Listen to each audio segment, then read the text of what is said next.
Hello once again. Good afternoon, good morning, good evening, whenever it may be for you. As I said, we are taking a bit of a break from the game due to some holidays, some family matters. So, I'm back with you today with another bit of a uh, flashback story, I guess you could say. Just a quick one here, giving you a bit more context on the contract that was just revealed to our players at the end of the last session. The writer of the contract, Sanshara, and his legal team. This is a team that I've used in previous campaigns before. I think there's actually a couple members of this group that have encountered this set of lawyers in the past, as well as Sanshara.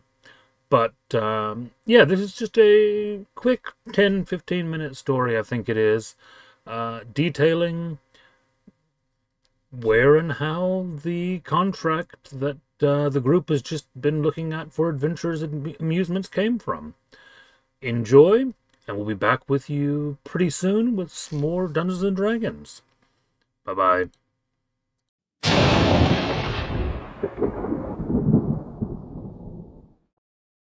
The astral winds whip around Shanshara Dargaz's opulent starjammer as it glides into the docking spires of the Rock of Brawl.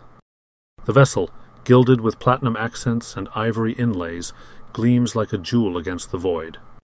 Shara sits reclined on a throne-like seat within the helm room, his sapphire skin glowing faintly in the dim arcane light.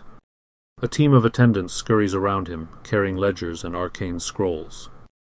But the Merkin Lord's mind is elsewhere, focused on his imminent meeting with the office of Ammon, Abazethibu, Archon, Ziminiar. Shara's girth, a testament to his immense wealth and age, requires an enchanted palanquin for transport. Flanked by 4 towering Githzerai bodyguards, he makes his way through the bustling streets of Brawl, ignoring the stares of merchants and adventurers alike.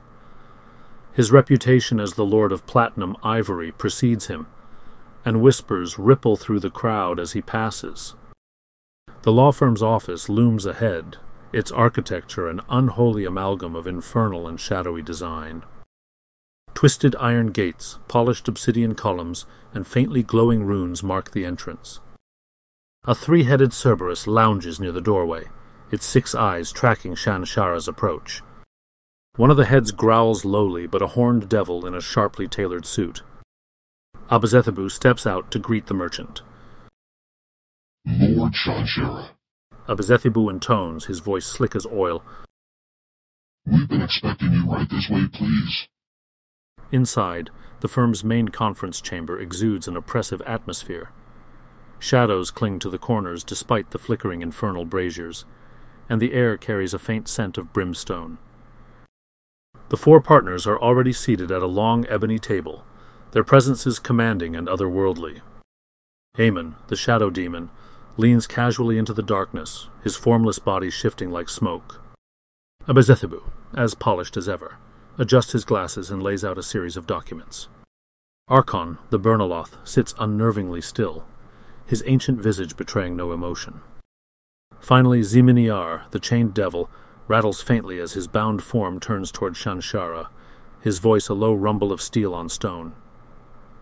Lord Shanshara. Ziminiar growls. To what do we owe the honor? Shanshara's attendants take positions near the room's edge, as the Mercane lowers himself onto an oversized chair, reinforced to bear his weight. He smiles, a flash of perfect ivory teeth, and steeples his long fingers. Gentlemen, he begins, his voice deep and melodic.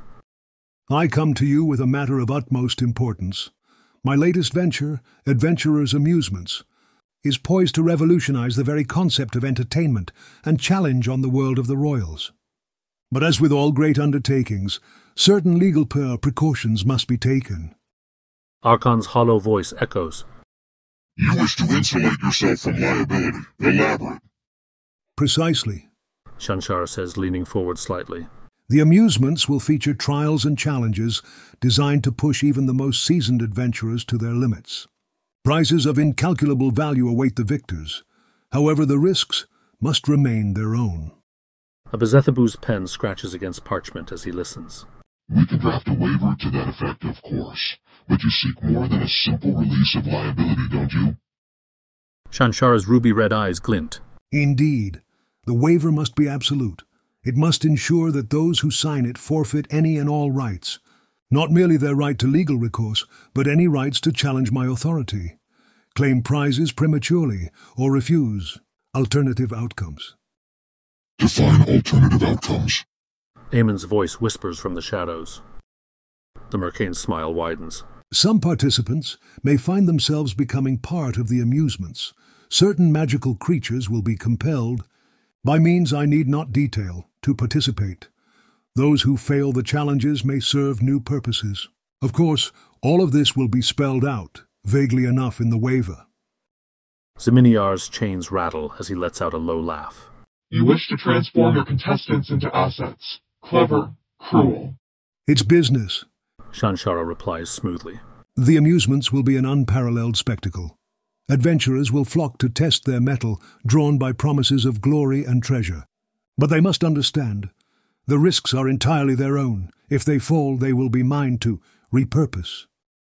Abezethabu folds his hands, his infernal grin spreading.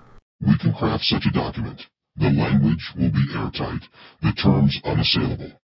Those who sign will, in essence, agree to anything you wish to impose.